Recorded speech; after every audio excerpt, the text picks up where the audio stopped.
લોકસભાની ચૂંટણીને લઈને ભાજપે ગુજરાતના વધુ 3 બેઠકો પરના ઉમેદવારોના નામ જાહેર કર્યા છે। બનાસકાંઠા, પોરબંદર અને પંચમહાલ બેઠક પરના ઉમેદવારોના નામ જાહેર કરાયા છે। બનાસકાંઠા પરથી પરબત પટેલ, પોરબંદરથી રમેશ ધડુક અને પંચમહાલથી રતનસિંહ રાઠોડને ટિકિટ આપવામાં આવી છે। આ ત્રણેય બેઠકો પર વર્તમાન સાંસદોની ટિકિટ કપાઈ છે। ત્રણેય બેઠકો પર નવા ઉમેદવારોને મેદાને ઉતારવામાં આવ્યા છે। હરિ ચૌધરી, પ્રભાતસિંહ ચૌહાણનું નામ કપાયું છે। ત્યારે વધુ 3 ઉમેદવારોના નામ જાહેર કરવામાં આવ્યા છે, જેમાં બનાસકાંઠા પર પરબત પટેલ પર પક્ષે મોહર મારી છે। આ સાથે પંચમહાલ બેઠક પરના ઉમેદવાર પણ જાહેર કરાયા છે। બનાસકાંઠામાં પાણી પુરવઠા પ્રધાન ત્યારે વર્તમાન એવા પરબત પટેલને જાહેર કરવામાં આવ્યા છે અને બનાસકાંઠાનું જાતિગત સમીકરણ કે જ્યાં પટેલ અને ચૌધરી મતદારો વધારે છે, તેવામાં એક પાટીદાર ઉમેદવારને ભાજપે પસંદ કર્યા છે।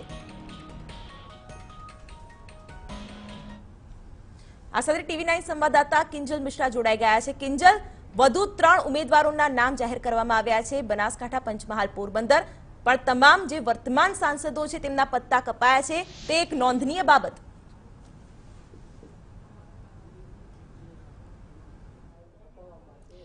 જી બિલકુલ, જ્યારે જે 15 નામો હતા, 15 નામની જાહેરાત કરવામાં આવી હતી, ત્યારબાદ જ એવું માનવામાં આવતું હતું કે આજે 11 જે સીટ બાકી રહી ચૂકી છે લોકસભાની, તેની અંદર ક્યાંક ને ક્યાંક નામ બદલાય તેવી પૂરેપૂરી શક્યતાઓ છે।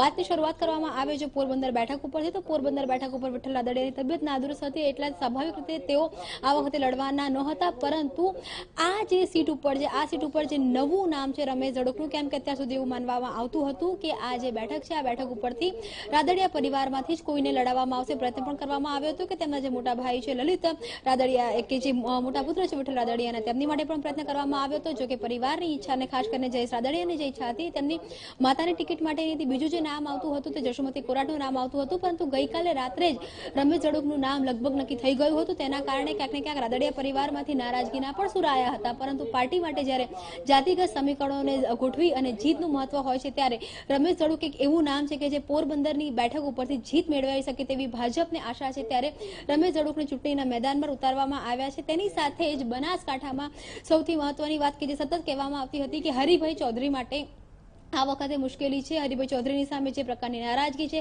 હરિભાઈ ચૌધરીની સામે જે પ્રકારની ફરિયાદ થઈ હતી, ને જે પ્રકારે જે ભ્રષ્ટાચારની ફરિયાદ બાદ હરિભાઈ ચૌધરી લગભગ મીડિયાને મળવાનું પણ ખૂબ ઓછું કરી દીધું હતું। આ બેઠક ઉપર પણ જે નામ છે, ચહેરો છે, તે બદલવામાં આવ્યો છે, પરબતભાઈને મૂકવામાં આવ્યા છે। પરબતભાઈને મૂકવા પાછળનું એક કારણ એ સૌમ્ય ચહેરો છે અને તેમની જે છાપ છે, તેના કારણે બનાસકાંઠાની જે જીત બેઠક છે, તે બેઠક માં જીત મળી શકે તેવી છે।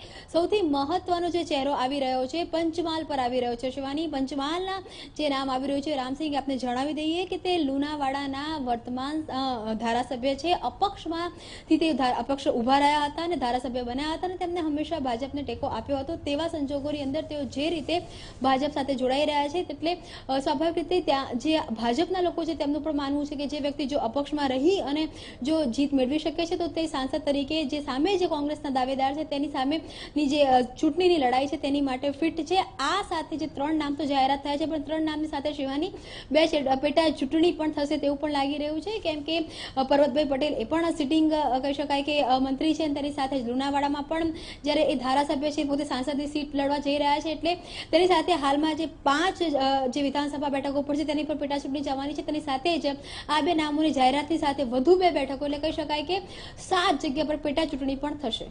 બિલકુલ, એટલે કિંજલ, જે રીતે પેચીદા જાતિગત સમીકરણો છે, છેલ્લા ઘણા સમયથી ખાસ કરીને આંદોલનનો એક માહોલ પણ અહીંયા બન્યો છે, ત્યારે કહી શકાય કે વિવાદિત ચહેરા હતા જે ભાજપમાં હરિભાઈ ચૌધરી અને પ્રભાતસિંહ, કે જે હંમેશા વિવાદથી ઘેરાયેલા રહ્યા છે, ક્યાંક ભાજપે જોખમ લેવાનું પણ ટાળ્યું છે। એટલે લાગી રહ્યું છે કે હવે એક સિક્યોર ઝોનમાં જવાનો પ્રયાસ કરી રહી છે બીજેપી।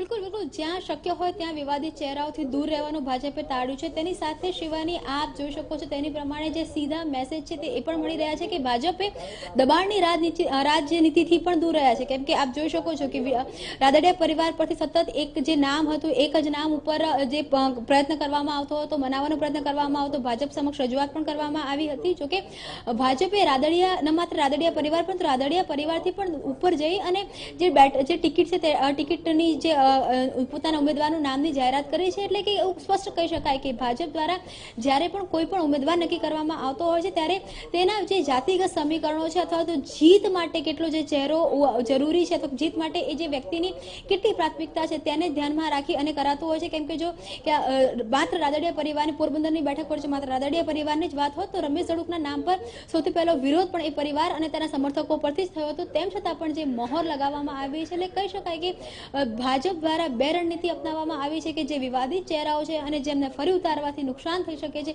તે ચહેરાઓથી તેઓ દૂર રહ્યા છે અને તેની સાથે જ દબાણની રાજનીતિથી પણ દૂર રહ્યા છે. કેમ કે ભાજપનું એવું સ્પષ્ટ માનવું છે, તેમના કાર્યકર્તાઓનું પણ એવું કહેવું છે કે ભાજપ દ્વારા તેમના કાર્યકર્તાઓને તમામ પક્ષ તૈયાર રહેવા માટે શીખવાડવામાં આવતું હોય છે. જો કોઈ પણ દબાણની રાજનીતિથી જો નુકસાન થાય એવી જો શક્યતા સીટ માટે હોય તો તે નિર્ણય ભાજપ નહીં લે તેવું તેમના મોવડી મંડળ અને પ્રદેશના હોદ્દેદારો પણ માને છે.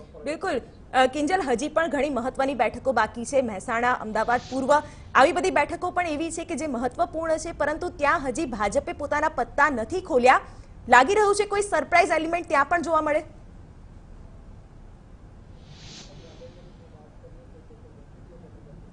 જી બિલકુલ, મહેસાણામાં પણ કંઈક આ જ પ્રકારનું સરપ્રાઇઝ એલિમેન્ટ જોવા મળી શકે તેવી પૂરેપૂરી શક્યતાઓ લાગી રહી છે. જૂનાગઢમાં પણ, કેમ કે જૂનાગઢની અંદર જે રીતે નામની જાહેરાત પહેલા રાજેશ ચુડાસમાના સમર્થકો દ્વારા જે સુધી કમલમ સુધી આવવામાં આવ્યા, કમલમ સુધી પોતાની રજૂઆત કરવામાં આવી, સીએમ સુધી રજૂઆત કરવામાં આવી, સ્વાભાવિક રજૂઆત કરવાનો તમામને અધિકાર છે, પરંતુ જે રીતે પોતાનો વિરોધ બતાવવામાં આવ્યો તેના કારણે જૂનાગઢની બેઠક પર પણ કંઈક નવા નામ આવી શકે, કંઈ નવું નામ આવી શકે તેવી શક્યતાઓ છે. અમદાવાદ પૂર્વની વાત કરવામાં આવે તો અમદાવાદ પૂર્વમાં પરેશ રાવલ દ્વારા ચૂંટણી લડવાનો ઇનકાર કરવામાં આવ્યો છે. તેવા સંજોગોમાં પરેશ રાવલ એ ભાજપ માટે એક સ્ટાર ફેસ હતા. તેવા સંજોગોની અંદર અમદાવાદ પૂર્વમાં કોને મેદાને ઉતારવા, કેમ કે એક તરફ હરીન પાઠક હોય કે ભૂષણ ભટ્ટ હોય, તમામ દ્વારા લડવાની તૈયારી બતાવવામાં આવી રહી છે. અશિત વોરા દ્વારા પણ લડવાની તૈયારી બતાવવામાં આવી રહી છે, પરંતુ જાતિગત સમીકરણોમાં ક્યાં કોણ કેવી રીતે સેટ થાય છે તે જાણવું ખૂબ જરૂરી છે. તેની સાથે પાટણ બેઠક છે, પાટણ બેઠક પર પણ આ જ પ્રકારનો પેચ ફસાયેલો છે. કેમ કે આખરે જ્યાં ઠાકોરોનું જે રીતનું પ્રભુત્વ છે ત્યારે કયો ચહેરો છે, કયા ચહેરાને પ્રતિનિધિત્વ આપવું, એટલે કહી શકાય કે 19 બેઠકો ઉપર તો જાહેરાત થઈ ચૂકી છે, પરંતુ બાકીની જે બેઠકો છે, એક સુરતની બેઠકને બાદ કરતા સુરતમાં હજુ પણ ક્યાંક ને ક્યાંક એવું માનવામાં આવી રહ્યું છે કે દર્શના જરદોશને રિપીટ કરવામાં આવશે. કદાચ નો રિપીટ થિયરીના લિસ્ટમાં એક સુરતની જે બેઠક છે તે રિપીટ થિયરીમાં જાય, પરંતુ બાકીની મોટાભાગની બેઠકોની અંદર હવે એવું લાગી રહ્યું છે કે નો રિપીટ થિયરી અપનાવવામાં આવશે અને હજુ પણ ક્યાંક નવા નામો આવે તેવી શક્યતા લાગી રહી છે. બિલકુલ કિંજલ, જોડાવા માટે